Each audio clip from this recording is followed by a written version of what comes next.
Good afternoon. How's everybody doing? This is Craig Modelmog for this week's episode of Wall Street X's and O's. Today is August 12th. And by the way, if you hear barking, chirping in the background, those are my dogs. They have been hired this week to come into the office and not speak, not be heard, lay down, and be lazy dogs. Unfortunately, I have two miniature wiener dogs. And you know what? It's been interesting this week. So, if you hear some barking, it's okay. It's okay. You're not hearing things. You are not going crazy. I can assure you of that. I can assure you of that. Before we get things started here today, like I said, we're actually having our hardwood floors redone in our house. So with all the banging and sanding and whatnot, our dogs would go berserk and we'd probably come home and they would just be basket cases. So we would rather bring them here and let them be basket cases, frankly. So it's been good. But anyway, I've got a great show today. There's lots happening. The markets have been exploding to the upside. I've been answering lots of questions and calls about, Craig, we're missing this. We are not, I promise you that. I am going to be driving home today why we are not missing it. But before I do that, we've got to do the disclosure, basically that just says I'm not responsible for anything, that if nothing's accurate, it's not my fault. I'm not trying to give you advice, which I'm actually not. I'm trying to educate, not give advice. And, investments will lose money. They're not FDIC insured. And you know what? You got to love disclosures. Not that I'm being disrespectful of them, but it kind of is what it is. But anyway, I'll let you read those quickly. There will not be a test at the end for those of you joining me for the first time, which I probably don't have any. But if you happen to be, you know what? I am like John Daly. I grip it and rip it. I shoot this on one take.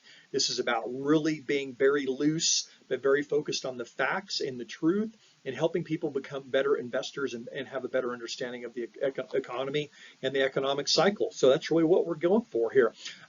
Let's kick it off here today. Top three things. Here we go. Top three things. Number one, over the next 5 to 10 months, there are two certainties, of which there are. We're going to talk about the local, and when I say local, that is the United States from a macro standpoint. And then we're going to talk about the real Fed funds rates, and then I close it out, as always, with my things that make you go, I love it. I love this. I really do. Two certainties. Number one here, we know certainty number one, the Fed will continue to raise rates. And tighten is what their terminology is. In my humble opinion, I believe this is going to last longer than people expect. Currently, the Fed funds future is planning or projecting 4.82 more hikes this year, or basically another 0.75% or 75 basis points. And then getting to the second point here is corporate profits are going to decelerate. They already are. The kicker is, what is the velocity of this deceleration? You all know that I'm kind of a math geek and that I really track and monitor rate of change, meaning as there are shifts in the economy or changes in the corporate cycle, changes in inflation, I really track and measure and map what is the velocity of that change. It's not that it's changing, it's a lot deeper than that. So that's one thing I'm going to really be paying close attention to here. Let's move on here. Current economy, is it real or is it Memorex? You remember those commercials? If you grew up in the 80s like I did, you know what? Everything was cassette tapes, and Memorex tapes, were so good that you couldn't tell if you were watching it live or listening to it on a Memorex. I would argue that wasn't true, but that's okay. It was a great ploy. Well, for me, with the economy, and you look at Fed Chair Powell, you look at Janet Yellen, and you look at President Biden, you look at all the spins that have been thrown out there, how, granted, this isn't how we measure a recession any longer, and things are improving and things are getting better.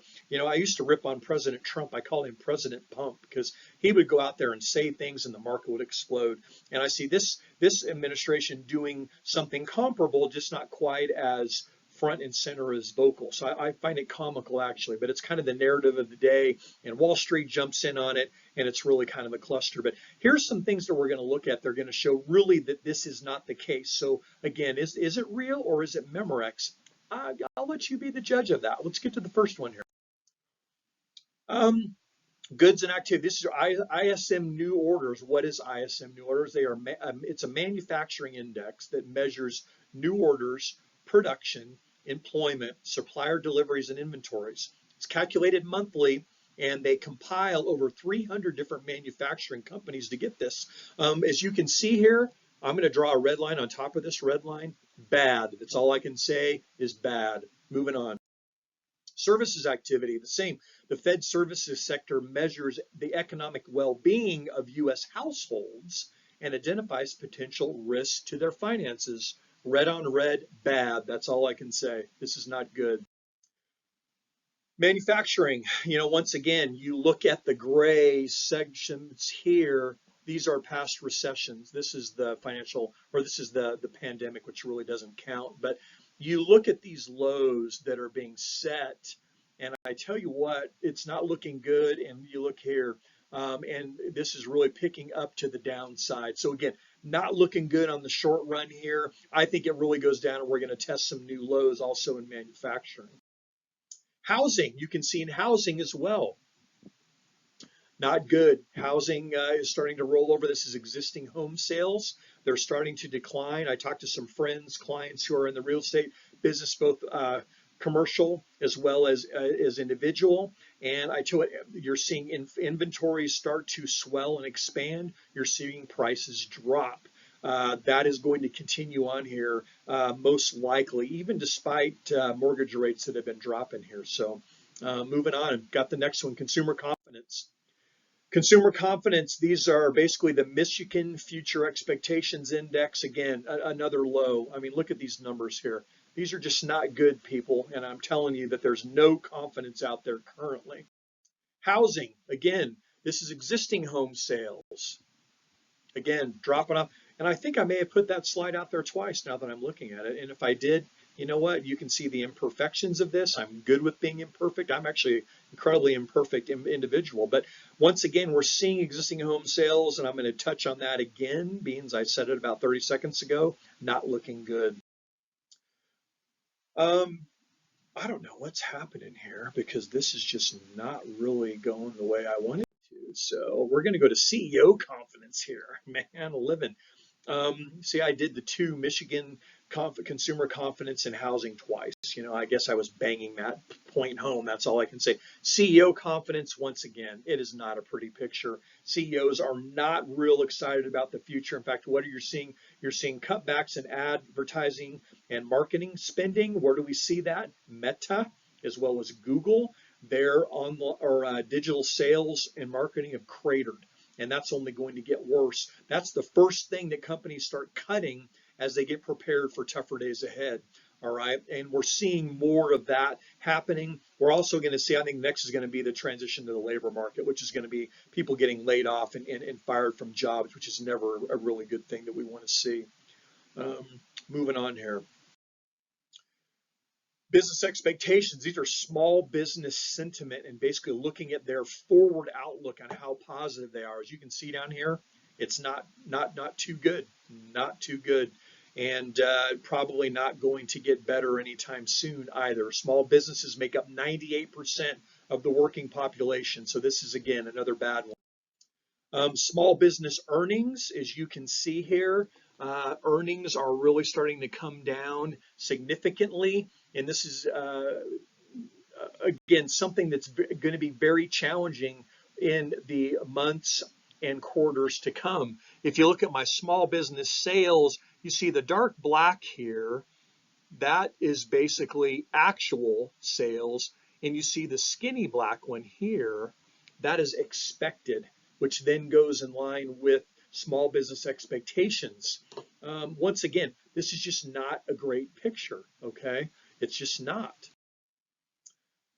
Excess savings. This was a big one. This is the pandemic here. I'm going to put a big P here. This is when everything got shut down and the government started handing out money. Well, what's happened since then? This is really bad because what's happening is you're seeing excess savings now below pre-pandemic levels, and not just below, it is cratered. Okay, that is a bad thing. People are hurting, and it's not going to get better anytime soon. Which I just feel bad for people. It's tough out there for lots of people. Okay, and something that needs to be noted, because when you talk about the inflationary component, which has really been a key contributor to why savings got basically cut more than in half, got whittled down so far. That's something that as inflation stays elevated, it's just going to get tougher and tougher. Okay. Number two here, this is top three things. Number two, Fed's funds rate. Basically, this is the real Fed's fund rate. First of all, how's it calculated? It's calculated by taking the actual Fed funds rate minus inflation. Historically, it's been an extremely reliable tool to measure the tightness of monetary policy, which is basically what the Federal Reserve doing when they're either cutting rates or raising rates or cutting rates. It basically gets into their monetary policy. Historically, the average has been about 1, okay? If you look during the vocal years, that's hard to say on Friday, which was this period right here. I'll put a V for Paul Volcker. He was the Fed chairman back then. You see that the difference between Fed funds rates and inflation was plus 10.22. That's the highest it's ever been. That basically is an example of Volcker pulling out a sledgehammer and beating the tar out of the economy. Now, what's interesting about that is currently this reading is minus 7.5. That's the worst ever. Again, you're hearing lots of worst evers, which worst ever is a very long time. This means that the Fed's current interest rate rising cycle most likely is going to last longer because why? They're way behind. They are way, way behind. And that is troubling when you really think about it. Okay. So again, lots of interesting things that are out there, lots of things about the economy that really tell a different tale from what we're hearing out there. Moving on. Things that make you go, these are good. This is when it gets really, really good. First of all, crypto. I can't tell you how many comments or questions I had about buying into crypto. Let's think about this. Total crypto wealth has plummeted from approximately $3 trillion, which was back as of November of 2021. And today, and we're going to do a little highlight component. Today, it's 918 billion. That is a massive, massive drop. I'm going to underline that in black. And in fact, I'm going to double underline it, which adds some emphasis. That, people, is a 70% drop. And here's what's interesting. The government hasn't even started diving into this from a regulatory standpoint. Okay. So when you talk about wealth effect, people are not just getting hurt from the markets. Okay. They are getting crushed in crypto because so many people went diving in there. I think it was the new, latest and greatest thing. And you know what? It has been anything but that. Trust me, there's been lots of people make some money. There's been more people lose money. And case in point with that statistic right there. Moving on, crude oil inventory levels. This is a great chart. And as you can see here, and I'm going to put a different color on my little pen. You can see this level right here. This is a 5-year inventory levels on the top side, so max inventory levels. And then on the bottom here, you've got the bottom. So in between these two, okay, that is basically a 5-year average, okay? What is encouraging is in this little blue line right here, we're finally getting back into 5-year levels. Inventories are still down. Why do I think we're seeing inventories recover? People are not driving as much with gas prices as high as they were. People weren't hopping in their car and filling up their tanks unless they had to, okay? Unless they had to. That is helping it, all right? We're seeing productivity numbers really increase and get back up to pretty solid levels here, but they're not to levels where we're going to see these inventory levels get back to anything in excessive or even average. So it's going to take time. Is anything going to happen to oil here in the short run? Probably not. I see oil remaining elevated here for a while. And that, again, is going to continue to put pressure on the inflationary numbers that are hitting people in the pocketbook. Last one. Do you TikTok? Personally, I do not. I watch them on occasion, usually because my son sends them to me. It says around 40% of young adults prefer to use TikTok and Instagram to find information instead of Google. My son told me that he uses TikTok to get his news from.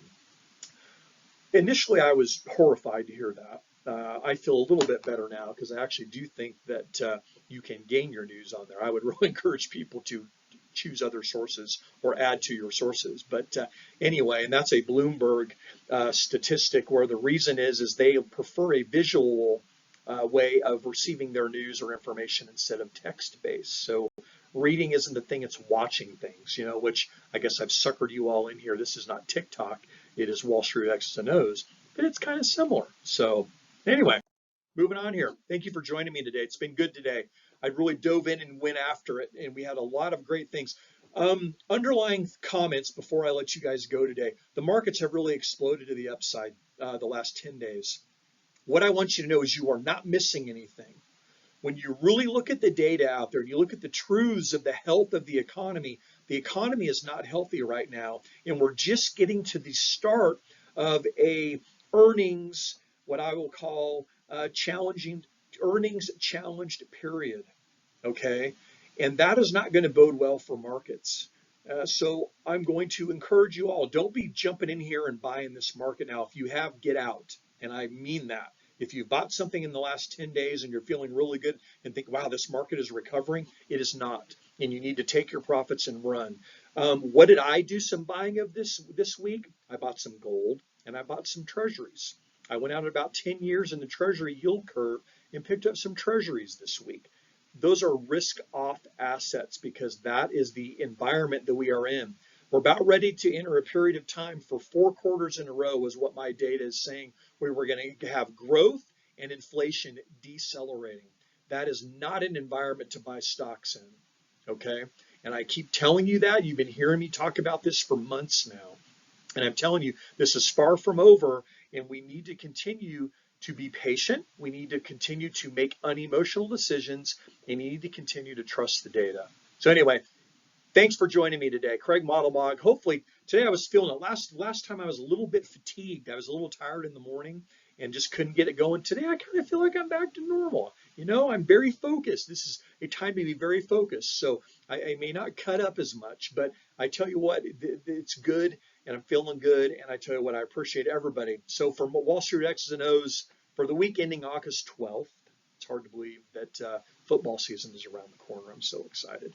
But thanks for joining me today, and have a fantastic weekend. I will look forward to seeing you next round. And until then, I am